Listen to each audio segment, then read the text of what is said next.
Anna was startled awake by a shooting pain in her right arm. She tried to move her left arm, but it had gone completely numb. It took a few seconds to assess the situation. Her 2 young sons were attached to either side of her like Velcro. She reached over Henry, who was sleeping in the middle of the bed, for her husband, Jason. "Baby," she whispered into the dark. "You there?" Her hand fell onto a bunched-up pillow, used as a barrier to prevent Henry from falling over the edge of the bed should he squirm from Anna's grip in Jason's absence. Anna tried to disentangle from her sons without waking them. "Oh, guys," Anna muttered. "We've got to stop sleeping like this." Jostled awake by his mother's movements, Henry pushed himself up on his knees and held his face just an inch above his mother's. Anna inhaled his sweet, moist breath. "Papa," he articulated forcefully. He was hungry, before giving her his version of a good-morning kiss.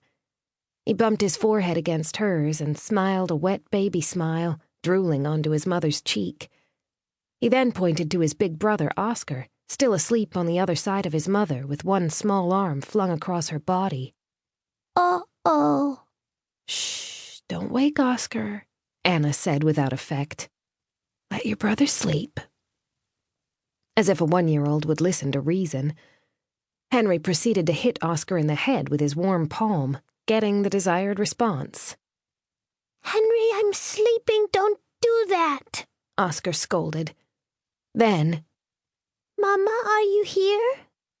A common rhetorical question from her 3-year-old. He asked it only when he was wrapped around her. "Yes, Oscar, I'm here." "Are you staying home with me today?" "No, sweetheart, I have to go to work, but I'll play with you this morning until I have to leave, okay?" "I want Papa," Oscar responded, a tremble in his voice. He was going to start crying in a second.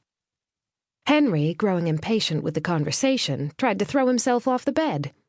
He couldn't quite navigate the 3-foot drop, and Anna had to grab him by the back of his pajamas to help him down without landing on his head. It was only 5:30 in the morning, and the entire family was already wide awake. Just then Jason came in with milk for the boys and a steaming cup of coffee for his wife. "When did you get up?" Anna asked, yawning. "I didn't even hear you." "About an hour ago. I couldn't get back to sleep once Oscar came into bed." Anna and Jason had given up on trying to discipline the boys about sleeping in their own beds. Each evening started out with the best intentions, but by morning either they were all asleep in the same bed, or Anna was with Oscar in his bed or in Henry's with him, or Jason was with either or neither, in which case Anna was with both in their bed. Sometimes the configuration changed several times in the course of a night. The first thing Anna did every morning when she woke up was to take inventory of who was where.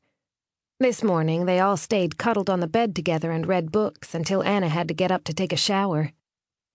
"Okay, boys, I've got to get going."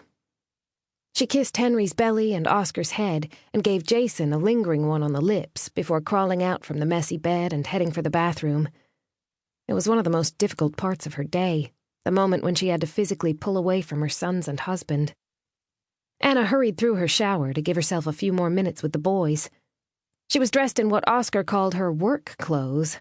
Anna was certain it was the first time Jill Sander was ever referred to as work clothes. This morning she had on a sleeveless, form-fitting dress in gunmetal gray with bright yellow piping. Her chestnut hair was held back with a sheer yellow scarf, and her long legs were bare. Already sun-kissed from weekends outside with the boys, she put on some pale lipstick, a bit of mascara, and was ready to go, with an extra 20 minutes to spare. She found Jason and the boys blowing bubbles in the tiny backyard off the ground floor of their Brooklyn brownstone duplex. "What are you guys doing?" Anna asked cheerily, hiding how glum she felt on this beautiful June morning. What she wouldn't give to put on her play clothes and hang out with her family all day. "We're blowing bubbles with Papa," Oscar answered. "You go to work, Mama. Leave now." "Okay, Oscar. Mama's going." Anna looked to Jason, who gave her a sympathetic smile. She hesitated before turning to leave. "Go now," Oscar repeated.